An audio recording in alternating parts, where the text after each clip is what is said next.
بسم الله الرحمن الرحيم. أهلا بيكم أعزائي المشاهدين في قناة أخبار كل يوم.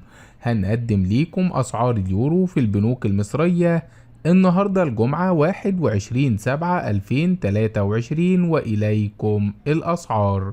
مصرف أبو ظبي الإسلامي 34 جنيه و66 قرش للشراء و34 جنيه و76 قرش للبيع. بنك البركة 34 جنيه و60 قرش للشراء و34 جنيه و76 قرش للبيع. بنك اتش اس بي سي 34 جنيه و60 قرش للشراء و34 جنيه و77 قرش للبيع. البنك المركزي المصري 34 جنيه و58 قرش للشراء و34 جنيه و73 قرش للبيع. المصرف العربي الدولي 34 جنيه و57 قرش للشراء و34 جنيه و77 قرش للبيع و70 قرش للبيع. بنك كريدي أجريكول إيجيبت وبنك الأسكندرية وبنك قناة السويس والبنك العقاري المصري العربي 34 جنيه و54 قرش للشراء و34 جنيه و78 قرش للبيع. بنك كيو ان بي وبنك الشركة المصرفية العربية الدولية 34 جنيه و54 قرش للشراء و34 جنيه و77 قرش للبيع.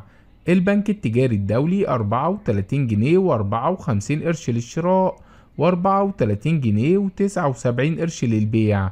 بنك بلوم والبنك المصري الخليجي 34 جنيه و53 قرش للشراء و34 جنيه و59 قرش للبيع.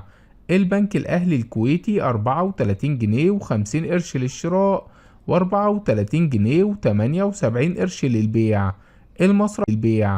المصرف المتحد 34 جنيه و44 قرش للشراء و34 جنيه و75 قرش للبيع.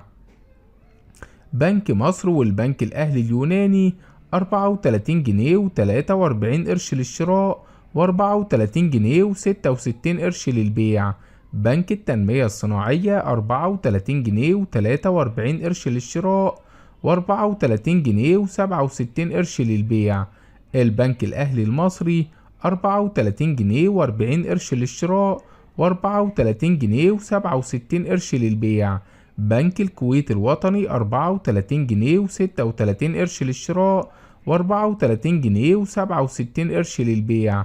بنك المشرق 33 جنيه و89 قرش للشراء و34 جنيه و6 قروش للبيع.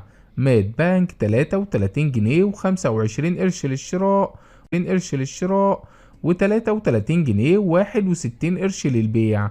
أعزائي المشاهدين، هنا ينتهي الفيديو. لا تنسوا دعمنا بلايك والاشتراك في القناة حتى يصلكم كل جديد.